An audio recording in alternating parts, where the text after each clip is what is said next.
દર્શક મિત્રો, હું છું હેતલ જેઠવા. સ્વાગત છે તમારું જનાદેશ ન્યૂઝના આ ખાસ શો શખ્સિયતમાં.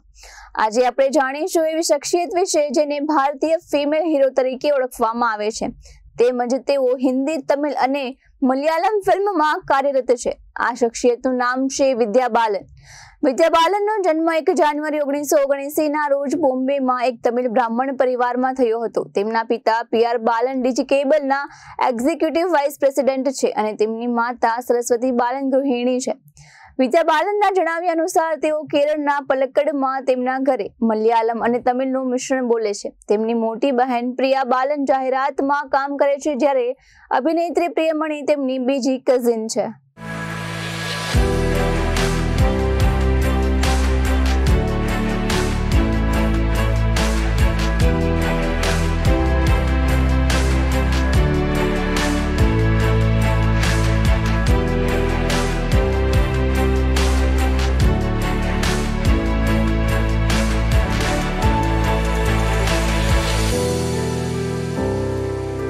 વિદ્યા બાલન મુંબઈના ચેમ્બુર ઉપનગરીય વિસ્તારમાં મોટી થઈ હતી. નાની ઉંમરથી તેમને ફિલ્મમાં કારકિર્દી બનાવવાની આકાંક્ષા રાખી હતી અને તે અભિનેત્રી શબાના આઝમી અને માધુરી દીક્ષિતના કામથી પ્રેરિત હતા.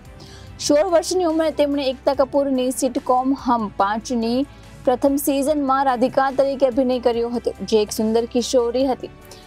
શ્રેણી પ્રાપ્ત થયા પછી વિદ્યાએ દિગ્દર્શક અનુરાગ બાસુની ટેલિવિઝન સોપ ઓપેરામાં અભિનય કરવાની ઓફરનો ઇનકાર કર્યો હતો, કારણ કે તે ફિલ્મ કારકિર્દી પર ધ્યાન આપવા માંગતી હતી. તેમના માતા પિતાએ આ નિર્ણયને ટેકો આપ્યો, પરંતુ તેમને પ્રથમ તેમનું શિક્ષણ પૂર્ણ કરવા માટે પ્રોત્સાહિત કર્યા હતા. તેમણે સેન્ટમાં હાજરી આપી હતી, સમાજશાસ્ત્રમાં સ્નાતકની ડિગ્રી મેળવવા માટે ઝેવિયર્સ કોલેજમાં અને બાદમાં મુંબઈ યુનિવર્સિટીમાંથી માસ્ટર ડિગ્રી મેળવી હતી. વિદ્યા બાલનને મોહનલાલની વિરુદ્ધ મલયાલમ ફિલ્મ ચક્રમમાં મહિલા મુખ્ય ભૂમિકામાં લેવામાં આવી હતી અને ત્યારબાદ તેને અન્ય 12 મલયાલમ ફિલ્મમાં સાઇન કરવામાં આવી હતી. જો કે નિર્માણની મુશ્કેલીઓના કારણે ચક્રમને પડતી મૂકવામાં આવી હતી. મોહનલાલ અભિનીત ફિલ્મને મુલતવી રાખવી અને મલયાલમ સિનેમામાં સાંભળવામાં ન આવે તેવી ઘટના હતી. આ નિર્માતાએ પ્રોજેક્ટમાં ખરાબ નસીબ લાવવા માટે વિદ્યા બાલનને દોષિત ઠેરવી હતી. તેમણે જીન્સ તરીકે લેબલ કર્યું હતું.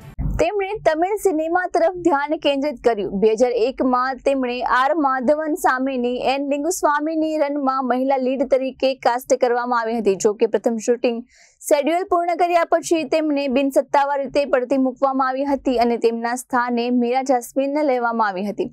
તેમણે ત્રીજી ફિલ્મ માનસેલમ માટે સાઇન કરી હતી, પરંતુ તેના સ્થાને ત્રિશાને લેવામાં આવી હતી, કારણ કે દિગ્દર્શક તેમના કામથી સંતુષ્ટ ન હતા. કલારે વિક્રમન બીજી મલયાલમ ફિલ્મ કે જેના માટે તેમને 2003માં કામ પૂર્ણ કર્યું હતું, તે થિયેટરમાં રિલીઝ કરવામાં નિષ્ફળ રહી હતી. ફિલ્મ કારકિર્દી શરૂ કરવામાં નિષ્ફળ ગયા પછી વિદ્યા બાલન લગભગ 60 ટેલિવિઝન જાહેરાતોમાં અને યુફોરિયા તેમજ શુભા મુદગલ માટેના મ્યુઝિકલ વિડીયોમાં જોવા મળ્યા હતા. આમાંથી મોટા ભાગનું નિર્દેશન પ્રદીપ સરકાર દ્વારા કરવામાં આવ્યું હતું. વિદ્યા અને તેના સહ અભિનેતા વચ્ચે પ્રણય સંબંધો વિશે મોટા ભાગે મીડિયાએ અનુમાન લગાવ્યું હતું, પરંતુ તેમણે આ અહેવાલોને સખત રીતે નકારી કાઢ્યા હતા. 2009માં વિદ્યા વિવાદમાં સંપડાયા હતા, જ્યારે તેમણે અગાઉના સંબંધોનો ઉલ્લેખ કર્યો હતો, જેમાં તેમણે વજનના કારણે તેમના પર કોસ્ટિક ટિપ્પણી કરવામાં આવી હતી. તેમણે કહ્યું હતું કે જો કોઈ તમારા માટે મહત્વપૂર્ણ છે તો તમે તેમને તોડી શકો છો, કે જેની મંજૂરી તમારા માટે મહત્વપૂર્ણ છે. તે સતત મારી ખામીઓ શોધવાનું શરૂ કરે છે. તે સમયે તે સંબંધથી દૂર થઈ જવું મહત્વપૂર્ણ હતું. જો કે તેમણે વ્યક્તિનું નામ આપવાનો ઇનકાર કર્યો હતો. ટેબ્લોઇડ અહેવાલ સૂચવે છે કે શાહિદ કપૂરનો ઉલ્લેખ કરી રહી હતી. જો કે શાહિદ કપૂરે આ તમામ આરોપોને નકારી કાઢ્યા હતા. મે 2012માં એક ઇન્ટરવ્યૂ દરમિયાન વિદ્યાએ જાહેરાત કરી હતી કે તે યુટીવી મોશન પિક્ચર્સના CEO સિદ્ધાર્થ રોય કપૂરને ડેટ કરી રહી છે. 14 ડિસેમ્બર 2012ના રોજ બંનેએ મુંબઈમાં એક ખાનગી સમારંભમાં લગ્ન કર્યા હતા. વિદ્યા બાલનને કર્ણાટકની સંગીતની તાલીમ આપવામાં આવી હતી અને તેમણે ભરતનાટ્યમ અને કથકનો ટૂંકમાં અભ્યાસ કર્યો છે. 2011 અને 2012માં પેટા દ્વારા હાથ ધરવામાં આવેલા મતદાનમાં ભારતની સૌથી ગરમ શાકાહારી તરીકે તેમને સૂચિબદ્ધ કરવામાં આવ્યા હતા. વર્ષોથી તેમના વજનની વધઘટ ભારતમાં નોંધપાત્ર મીડિયા કવરેજનો વિષય રહ્યો છે. માર્ચ 2011માં વિદ્યાએ ભારતમાં વર્લ્ડ વાઇલ્ડ લાઇફ ફંડના અર્થ અવર અભિયાનને સમર્થન આપ્યું હતું. તેમણે કોલકાતા સ્થિત બિન લાભકારી સંસ્થા ચાઇલ્ડ ઇન નીડ ઇન્સ્ટિટ્યૂટ માટે ભારતમાં પોષણ માટે અભિયાન ચલાવ્યું હતું. સપ્ટેમ્બર 2012માં વિદ્યાએ ઉત્તર પ્રદેશના મિર્ઝાપુરમાં એક ગામની મુલાકાત લીધી હતી, જ્યાં તેમણે બાળકોના શિક્ષણ અને મહિલાના સશક્તિકરણને પ્રોત્સાહન આપવા માટે અભિયાનમાં ભાગ લીધો હતો. મહિલા સશક્તિકરણના તેમના પ્રયાસો માટે વિદ્યા બાલનને કલકત્તા ચેમ્બર્સ ઓફ કોમર્સ દ્વારા પ્રભા ખેતન પુરસ્કાર 2012માં એનાયત કરવામાં આવ્યો હતો. તે આ એવોર્ડ મેળવનારી સૌથી નાની વયની અભિનેત્રી હતી. 2012માં તે દેશના સ્વચ્છતા કાર્યક્રમની પ્રથમ બ્રાન્ડ એમ્બેસેડર બની હતી, જેનું નામ બદલીને સ્વચ્છ ભારત અભિયાન રાખવામાં આવ્યું હતું. ત્યારથી તે શૌચાલયના બાંધકામ અને ઉપયોગ વધારવાના હેતુથી રાષ્ટ્રવ્યાપી ટેલિવિઝન અને રેડિયો અભિયાનનો ભાગ છે. 2013માં વિદ્યા બાલને ન્યુયોર્ક સિટીમાં યોજાયેલા ઇન્ડિયા ડે પરેડના ગ્રાઉન્ડમાં માર્શલ તરીકે સેવા આપી હતી. તે જ વર્ષે તેમણે ઉત્તર પ્રદેશના થાનપુર ગામમાં વંચિત બાળકો માટે ટેકનોલોજી આધારિત શિક્ષણ પ્લેટફોર્મ શરૂ કર્યું હતું. તે વર્ષે વિદ્યા બાલને મહિલા સશક્તિકરણના ટેલિવિઝનના સ્પેશિયલ મોર કમઝોરના હોસ્ટ તરીકે દર્શાવ્યું હતું. 2015માં આંતરરાષ્ટ્રીય મહિલા દિવસના અવસરે વિદ્યા બાલને ભારતના મહિલાઓ દ્વારા સામનો કરવામાં આવતી સમસ્યાઓ પર હિન્દુસ્તાન ટાઈમ્સમાં એક અભિપ્રાયમાં કોલમ લખી હતી. ઓગસ્ટ 2017માં વિદ્યા બાલને નાટ્ય પ્રદર્શન માટે ફિલ્મોને પ્રમાણિત કરવા માટે ભારતીય સેન્ટ્રલ બોર્ડ ઓફ ફિલ્મ સર્ટિફિકેશનના સભ્ય બનાવવામાં આવ્યા હતા. તે પછીના વર્ષે તે અર્પણની ગુડવિલ એમ્બેસેડર બની હતી, જે એક NGO છે જે જાતીય શોષણ અંગે જાગૃતિ ફેલાવે છે. 2019માં તેમણે ધૂન બાદલ કે તો દેખો નામના રેડિયો શોને હોસ્ટ કરવા માટે બિગ FM 92.7 સાથે સહયોગ કર્યો હતો. 2009માં જ્યારે આર બાલ્કીએ તેમની કોમેડી ડ્રામા પામાં કાસ્ટ કરી ત્યારે વિદ્યા બાલનની કારકિર્દીની સંભાવનાઓ સુધરી હતી. તેમણે તેમના પુત્ર પ્રાઝોરિયા સાથે સંઘર્ષ કરતી સિંગલ માતાની ભૂમિકા ભજવી હતી. તેની અભિનયની શૈલી ડિમ્પલ કાપડિયા સાથે સરખાવતા વિવેચકે લખ્યું છે કે બાલન કરુણ છતાં સંયમિત છે અને ગ્રેસ અને પ્રામાણિક પણ છે. તેઓ પ્રભાવશાળી વ્યક્તિત્વ રજૂ કરે છે. પાએ આર્થિક રીતે સફળતા મેળવી હતી અને વિદ્યા બાલનને ફિલ્મફેર એવોર્ડ અને શ્રેષ્ઠ અભિનેત્રીનો સ્ક્રીન એવોર્ડ મળ્યો હતો. વિદ્યાએ અભિષેક ચોબેની બ્લેક કોમેડી ઇશ્કિયામાં તેમની આગામી ભૂમિકાને ગ્રેનું પ્રતીક ગણાવી હતી. તેમના સ્વાસ્થ્ય ઓન સ્ક્રીન વ્યક્તિત્વમાંથી વિદાય લેતા તેમણે ઉત્તર પ્રદેશના એક ગામની એક પ્રલોભક છેડછાડ કરતી વિધવા તરીકે અભિનય કર્યો હતો. ભાગ માટે તેમને સ્થાનિક બોલીની નિપુણતાની જરૂર હતી. વિદ્યાને શ્રેષ્ઠ અભિનેત્રીનો ફિલ્મફેર ક્રિટિક્સ એવોર્ડ, સ્ક્રીન પર સતત બીજો શ્રેષ્ઠ અભિનેત્રી પુરસ્કાર અને ફિલ્મફેરમાં શ્રેષ્ઠ અભિનેત્રી માટે નોમિનેશન જીત્યું હતું. ધ ડર્ટી પિક્ચર માટે એક ઇવેન્ટ માટે વિદ્યા બાલનને, જેના માટે તેમને શ્રેષ્ઠ અભિનેત્રીનો રાષ્ટ્રીય ફિલ્મ પુરસ્કાર આપ્યો હતો. 2011નું વર્ષ વિદ્યા બાલનની કારકિર્દીમાં મહત્વનું હતું, કારણ કે તેમણે 2 વ્યાવસાયિક રીતે સફળ મહિલા આગેવાનીવાળી ફિલ્મોમાં ભૂમિકા ભજવી હતી. નો વન ફિલ્ડ, જેસિકા લાલની હત્યા પર આધારિત થ્રિલર અને રાની મુખર્જીની સહ અભિનેતામાં વિદ્યાએ સબરીનાનું વાસ્તવિક જીવનનું પાત્ર ભજવ્યું હતું, જે તેની બહેનની હત્યા માટે ન્યાય માંગે છે. વિદ્યાએ પુરુષોના પોશાકમાં અને ઢીલા ફિટિંગના કપડામાં સજ્જ હતી.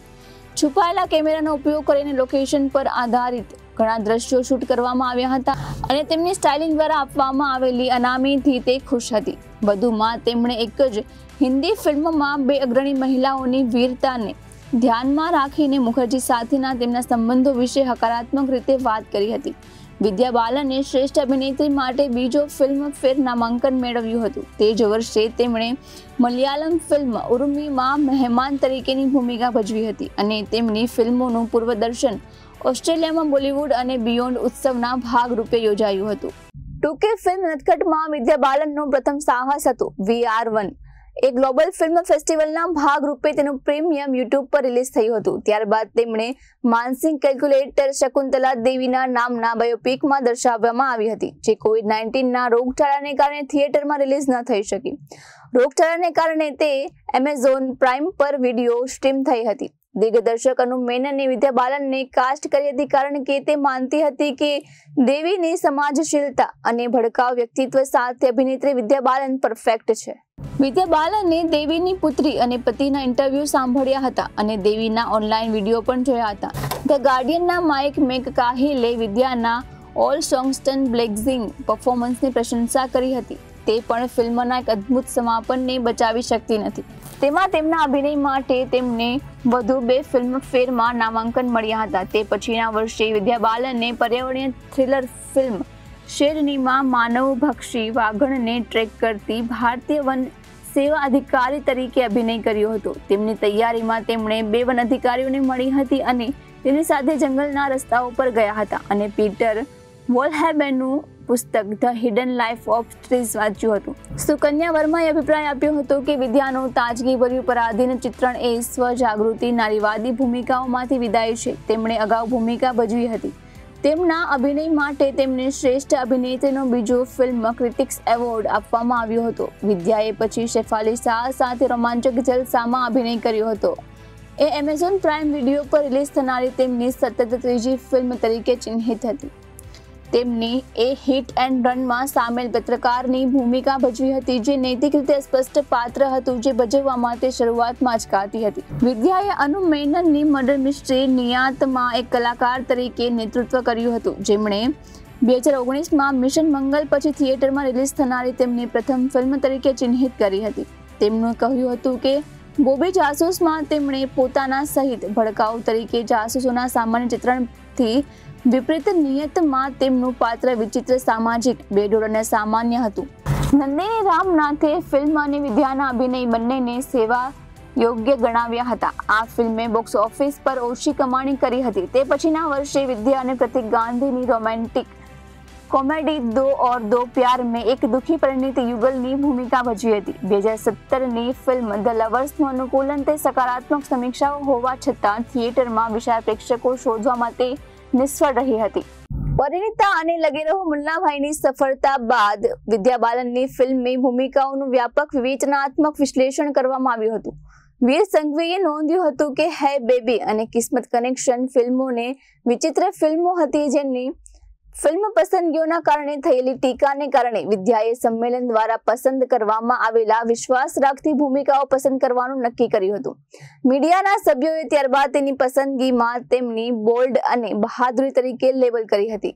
હે બેબી અને કિસ્મત કનેક્શનમાં તેમની અભિનયની ભૂમિકાઓમાં પણ તેના પ્રશ્નવાચક કપડા માટે મીડિયા નોંધપાત્ર ધ્યાન દોરે છે. કેટલાક પ્રકાશનોમાં તેમને સૌથી ખરાબ પોશાક પહેરેલી અભિનેત્રી તરીકે સૂચિબદ્ધ કરવામાં આવી હતી અને તેમના કોસ્ચ્યુમ ડિઝાઇનરે તેમના વજન અને શરીરની રચનાને કારણે પશ્ચિમી વસ્ત્રો પહેરવામાં તે નિષ્ફળ છે. બાદમાં જાહેર કાર્યક્રમોમાં તે સાડી પહેરવા બદલ મીડિયાએ તેની પ્રશંસા કરી હતી અને ડિઝાઇનર નિહારિકા ખાને સમજાવ્યું કે વિદ્યાની સુંદરતા તેમના વળાંકોમાં રહેલી છે અને તે સ્વૈચ્છિક અને આરામદાયક છે. Paa Ishqiya, no one killed Jessica, the dirty picture અને કહાનીમાં મજબૂત ઈચ્છાવાળા નાયકનું ચિત્રણ કર્યા પછી વિદ્યા બાલનને બોલિવૂડમાં નાયકોમાં સ્ટીરિયો ટિપિકલ ચિત્રણને તોડી પાડતી ચળવળમાં પહેલ કરવાની મીડિયામાં શ્રેય આપવામાં આવ્યો હતો. પછીની 2 ફિલ્મોની મોટી વ્યાપારિક સફળતાને કારણે તેમને ફિમેલ હીરોનું બિરુદ આપવામાં આવ્યું હતું. 2023માં રાજીવ મસંદે તેમને હિન્દી સિનેમાની સૌથી શ્રેષ્ઠ અભિનેત્રીઓમાંની એક અભિનેત્રી તરીકે ઓળખાવ્યા હતા. 2012ની રાષ્ટ્રની સૌથી શક્તિશાળી મહિલાઓની યાદીમાં વિદ્યા બાલનને દર્શાવવામાં આવ્યા હતા અને નોંધ્યું હતું કે તેમણે તમામ પ્રભાવશાળી હીરોને પછાડી દીધા હતા. તેને પુરુષ પ્રભુત્વ ધરાવતી ફિલ્મ ઉદ્યોગમાં સહાયક ભૂમિકાઓ ઘટાડી દીધી છે. 2018માં ધ ઇકોનોમિક ટાઈમ્સે વિદ્યા બાલનને ભારતના સૌથી પ્રખ્યાત સેલિબ્રિટી બ્રાન્ડ એમ્બેસેડર ગણાવ્યા હતા. 2014માં વિદ્યા બાલનને મનોરંજન ઇન્ડસ્ટ્રીમાં તેમના યોગદાન માટે પદ્મશ્રી, ભારતમાં ચોથો સર્વોચ્ચ નાગરિક પુરસ્કાર એનાયત કરવામાં આવ્યો હતો. પછીના વર્ષે તેમણે રાય યુનિવર્સિટીમાંથી માનદ ડોક્ટરેટ ઓફ આર્ટ્સની ડિગ્રી પ્રાપ્ત થઈ હતી. આજના એપિસોડમાં બસ આટલું જ. ઉમ્મીદ છે આ એપિસોડ તમને ખૂબ જ ગમ્યો હશે. આવતીકાલે ફરી મળીશું શખ્સિયતની એક નવી કહાની સાથે. દેશ અને દુનિયાની ખબરો માટે આપ જોતા રહો જનાદેશ ન્યૂઝ. નમસ્કાર.